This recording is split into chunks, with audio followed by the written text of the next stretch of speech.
क्या आपने कभी सोचा है कि अगर देश का प्रधानमंत्री, किसी राज्य का कोई मुख्यमंत्री या कोई भी मंत्री अगर जेल चला जाए तो वो अपनी कुर्सी बचाए रख सकता है या नहीं?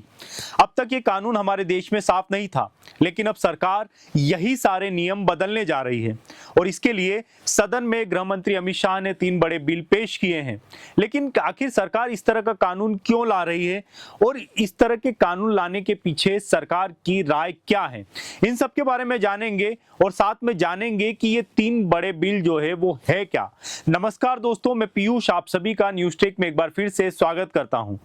बुधवार को संसद में गृह मंत्री अमित शाह ने 3 बड़े बिल पेश किए।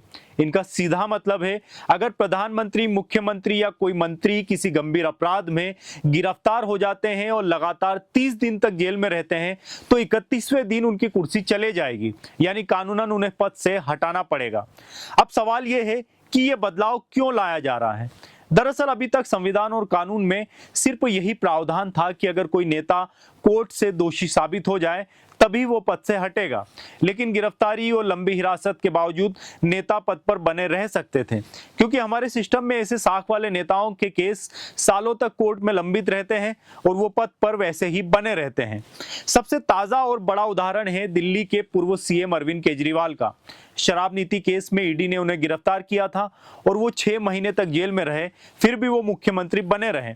बाद में जमानत पर बाहर आने के बाद उन्होंने अपने पद से इस्तीफा दिया। ऐसा ही तमिलनाडु में भी देखने को मिला।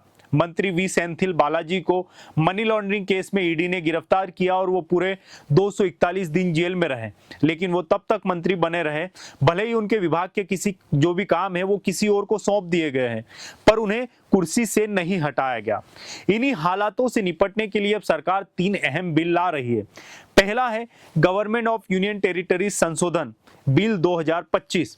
इसमें कहा गया है कि केंद्र शासित प्रदेशों यानी दिल्ली, पुडुचेरी जैसे राज्यों में अगर कोई मुख्यमंत्री, मंत्री पर गंभीर अपराध में मुकदमा दर्ज होता है और वो जेल में होता है, 30 दिन तक जेल में रहता है, तो उसे पद से हटा दिया जाएगा।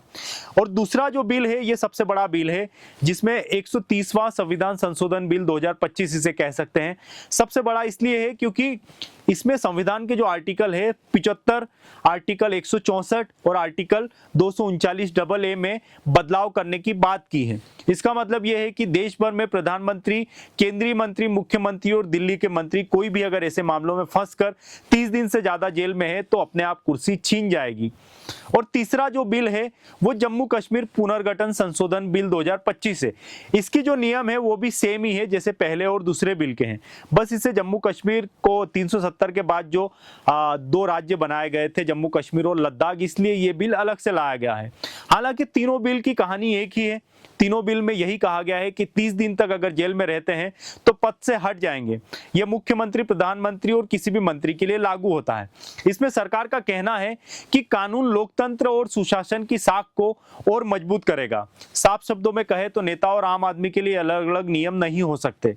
अगर जनता पर लागू नियम यह कहता है कि गंभीर अपराध पर उन्हें जेल जाना पड़ेगा, तो सत्ता में बैठे लोगों पर भी यही लागू होना चाहिए। अब बड़ा सवाल यह है कि गंभीर अपराध की परिभाषा क्या होगी। अभी तक बिल में साफ नहीं किया गया, लेकिन जो शर्त रखी गई वो ये है कि ऐसा अपराध जिसमें कम से कम 5 साल की सजा हो सकती है, जिसमें हत्या, मनी लॉन्ड्रिंग या बड़े पैमाने पर करप्शन जैसे गंभीर मामले शामिल है। यानी अगर कोई नेता छोटी मोटी शिकायत या साधारण केस में गिरफ्तार होता है तो उस पर यह नियम लागू नहीं होगा, लेकिन अगर अपराध की सजा 5 साल या उससे ज्यादा है और वो लगातार 30 दिन तक हिरासत में रहता है तो पद अपने आप चला जाएगा। इस कदम को लेकर राजनीति और तेज हो गई है। विपक्ष कह रहा है कि सरकार ये कानून अपने फायदे के लिए लेकर आई है, जबकि सरकार इसे जनता के भरोसे से जोड़ रही है। तीनों बिल के खिलाफ लोकसभा में जमकर हंगामा हुआ। विपक्ष ने तीनों बिलों को वापस लेने की मांग की। कांग्रेस और असदुद्दीन ओवैसी ने विरोध जताया। सपा ने कहा कि ये जो बिल है न्याय विरोधी, संविधान विरोधी है। इस पर शाह ने बिलों को जेपीसी को भेजने की मांग की है। तो आने वाले दिनों में भी ये देखना दिलचस्प होगा कि संसद में इस मुद्दे पर बहस किस तरह से होती है। विपक्ष सत्ता के खिलाफ इसे हथियार मानता है और साथ में लोकतंत्र के लिए जरूरी सुधार मानती है सरकार। लेकिन एक बात तय है, अगर ये बिल पास हो जाते हैं तो सरकार का ये एक अच्छा कदम होगा, बस इसका पालन अच्छे से हो। इस वीडियो में फिलहाल इतना ही। इस खबर से जुड़ी और कोई अपडेट होगी तो आप लोगों तक जरूर पहुंचाई जाएगी। आप सभी से रिक्वेस्ट है कि चैनल को सब्सक्राइब जरूर करें, हमारे साथ बने रहें। आप सभी का धन्यवाद।